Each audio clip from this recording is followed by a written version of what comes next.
رحمۃ اللہ، آپ نے کہا ڈاکٹر شرافت علی نے کہا ماں باپ کے غسل اور وضو کے پانی سے بے شمار بیماریوں کا خاتمہ، جو مجھے نظر آ رہا ہے تھوڑا تھوڑا لکھا ہوا، خالصتاً ڈاکٹر صاحب کا گھڑنتو ہے۔ کس حدیث میں یہ بات موجود ہے؟ قرآن کی کس آیت میں بات موجود ہے؟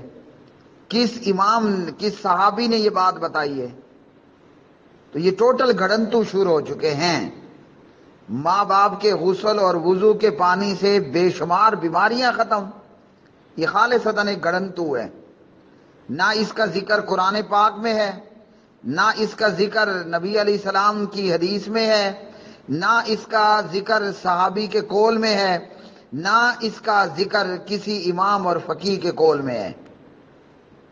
یہ خالصتاً گھڑنتو ہے، اور یہ صرف یہ گھڑنتو قول ہی نہیں ہے، ایسی ویڈیوز بھی سوشل میڈیا پر موجود ہیں۔ مثال کے طور پر میں نے خود ایک ویڈیو دیکھی فیس بک وغیرہ پر کہ جناب ایک بندے کی شادی ہوتی ہے اور وہ اپنے ساس اور اپنے سسر کے پاؤں دھو کر اس پانی کو پی رہا ہے۔ کئی ایسی ویڈیوز موجود ہیں کہ جناب بندہ اپنی ماں کے خاص کر یا باپ کے پاؤں دھو رہا ہے اور اس پانی کو پی رہا ہے، یا کوئی اور اس طرح معاملہ کر رہا ہے، تو یہ ٹوٹل گھڑنتو ہیں۔ ڈاکٹر شرافت علی صاحب کی یہ بات کہ اماں ابا کے غسل اور وضو کا پانی اور بے شمار بیماریاں ختم، یہ گھڑنتو ہے، ٹوٹکے ہیں، ان کا حقیقت سے کوئی تعلق نہیں ہے۔ آپ یہ کہہ سکتی ہیں کہ تقوی کے اندر یا ماں باپ کے ادب و احترام کے اندر ضرور یہ جو ہے اضافی باتیں ہیں۔ وہ کیا کہتے ہیں، یہ ماں باپ کا ادب و احترام سمجھ لیں کہ اوور لوڈ ہو رہا ہے۔ مفتی اکمل صاحب ایک سوال کا جواب دے رہے تھے تو انہوں نے ایک جملہ استعمال کیا کہ تقوی میں ہیضہ ہو گیا۔ تو بعض چیزوں میں بعض لوگوں کو اوور لوڈنگ ہو جاتی ہے۔ اوور لوڈنگ کا مطلب یہ کہ آپ زیادہ کھا لیں تو بدہضمی ہو جائے گی، تو یہ بدہضمی ہی کی باتیں ہیں۔ نبی علیہ السلام نے، صحابہ نے، وہ ہم سے کہیں زیادہ اماں ابا کا احترام کرنے والے تھے، لیکن نہ ایسی بات کہی، نہ ایسی بات بتائی، نہ ایسی بات کی۔ حدیث میں صرف اتنا موجود ہے، اگر آپ کو میری نظر لگ گئی اور معلوم ہوا کہ میری ہی نظر لگی ہے تو میں وضو کر لوں یا غسل کر لوں، اور وہ میرے وضو یا غسل کا پانی برتن میں جمع کر لیا جائے، اور مریض جس کو میری نظر لگی ہے یا جسے میری یا کسی کی نظر مجھ کو لگی ہے، تو مریض پر وہ پانی اس کی پیٹھ پر ڈال دیا جائے، مریض چنگا ہو جائے گا، تندرست ہو جائے گا، بس۔ اس کے بعد یہ باتیں اضافی گھڑنتو ہیں، یہ اوور لوڈنگ ہے۔ ماں باپ کے ادب و احترام میں بدہضمی ہی میں کہہ سکتا ہوں، اس کے علاوہ تو میرے پاس اس کے لیے کوئی الفاظ نہیں ہیں۔ اللہ رب العالمین نے جو کہا اسی پر رکنا چاہیے۔ ماں باپ کا کیا کرنا ہے اور ماں باپ کا کیا مقام اور کیا رتبہ ہے، تو اللہ سبحانہ و تعالیٰ نے اس تعلق سے ہمیں قرآن مجید کی آیات میں بڑی اچھی طرح بیان کر دیا ہے۔ تو ہمارے لیے اللہ کا قرآن، نبی علیہ الصلوۃ والسلام کا فرمان کافی ہونا چاہیے۔ لیکن مصیبت یہ ہے کہ آج جو ہے وہ قرآن کی بات ہمیں کفایت نہیں کرتی، اور حدیث کی بات بھی ہمیں کفایت نہیں کرتی، جب تک کہ ہم جناب ساتھ میں مرچ مسالہ نہ لگا لیں، ساتھ میں ہم مرچ مسالہ نہ لگا لیں، اس وقت تک ہمیں معاملہ مصیبت یہ ہے کہ ہمارے منہ کا ذائقہ اور چسکا پورا نہیں ہوتا۔ اور یاد رکھیے، یہ چسکے پورے کرتے کرتے بندہ اپنا معدہ ہی خراب کر بیٹھتا ہے۔ سادہ غذا کھانی چاہیے، سادہ سادہ مسئلے بیان کرنے چاہیے، خود سے اضافی اوور لوڈنگ نہیں کرنی چاہیے۔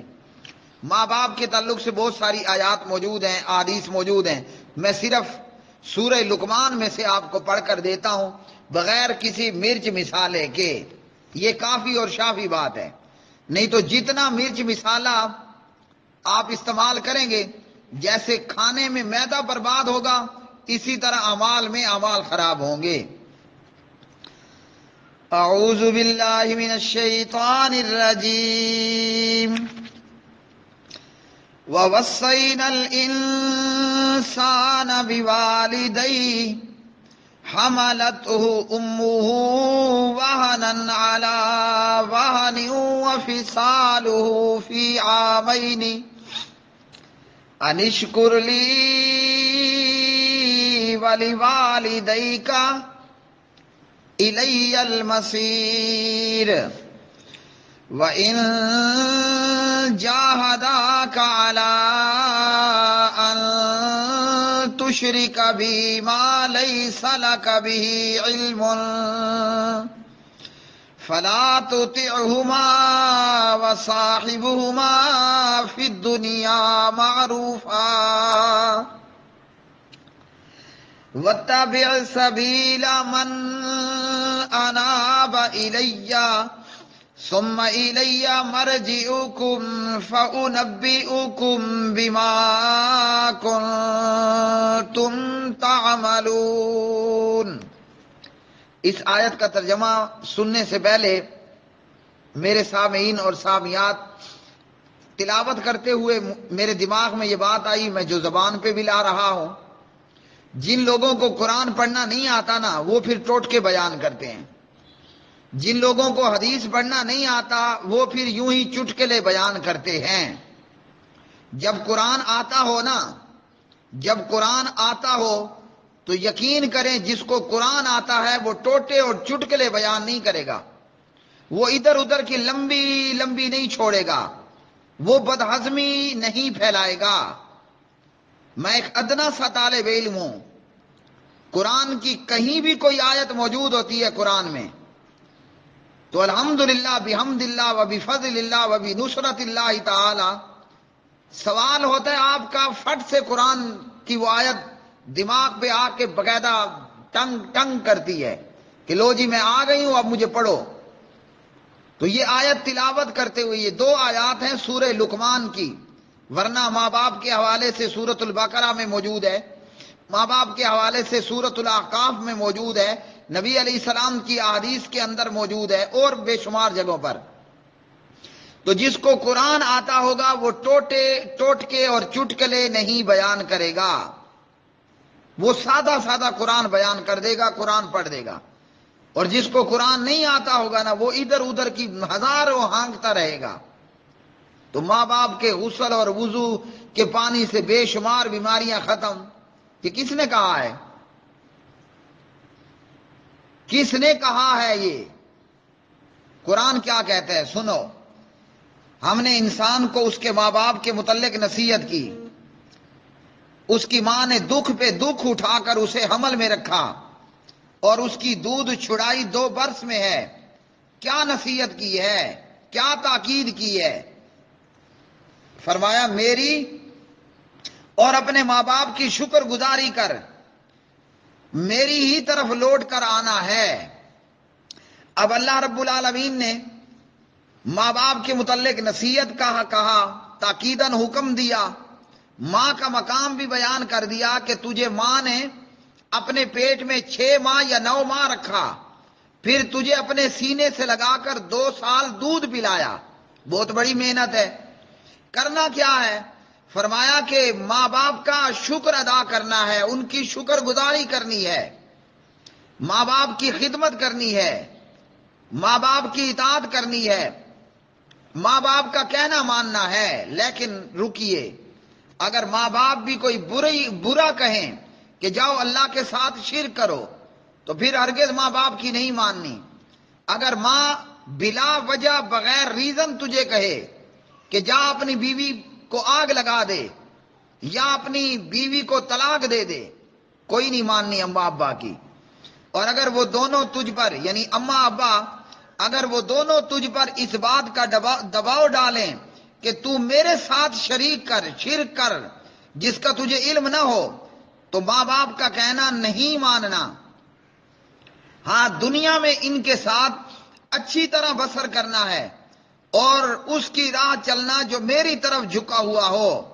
تمہارا سب کا لوٹنا میری ہی طرف ہے، تم جو کچھ کرتے ہو اس سے پھر میں تمہیں خبردار کروں گا، آگاہ کروں گا، بتاؤں گا۔ یہ سادہ سادہ اللہ کا قرآن ہے۔ دیکھیے آیت پڑھنے میں بھی لطف آیا، آیت کے سننے میں بھی لطف آیا، آیت کے سمجھنے میں بھی لطف آیا۔ تو جس کو قرآن آتا اور ان کو سنیے کہ جو قرآن پڑھنے والے ہوں، حدیث پڑھنے والے ہوں۔ گڑنتو ٹوٹے چٹکلے بیان کرنے والوں سے بعد آ جائیے۔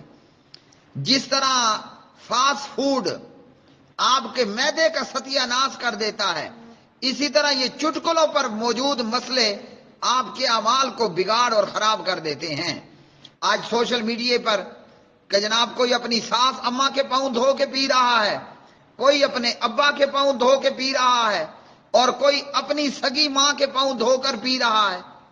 کمال! یہ کام نبی علیہ السلام کو، صحابہ کو نظر نہیں آیا؟ یہ کام بی بی فاطمہ علیہ السلام کو نظر نہیں آیا کہ وہ اماں ختیجہ کے پاؤں دھو کے پی لیتی؟ ہم ان سے بڑے ماں باپ کے پیار کرنے والے بن گئے ہیں۔ تو ان کو سنیے جو قرآن بیان کرتے ہوں۔ مرچ مسالے والے مسئلے سننا چھوڑ دیجئے، ورنہ گڑبڑیشن ہوگی۔ ہر اس خطیب کو سنیے جو قرآن پڑھتا ہو، بس اللہ کے نبی کا فرمان پڑھتا ہو۔ جس کے بیان میں قرآن نہ ہو، جس کے بیان میں قرآن برائے نام ہو، اس کو ڈیلیٹ کر دیجئے۔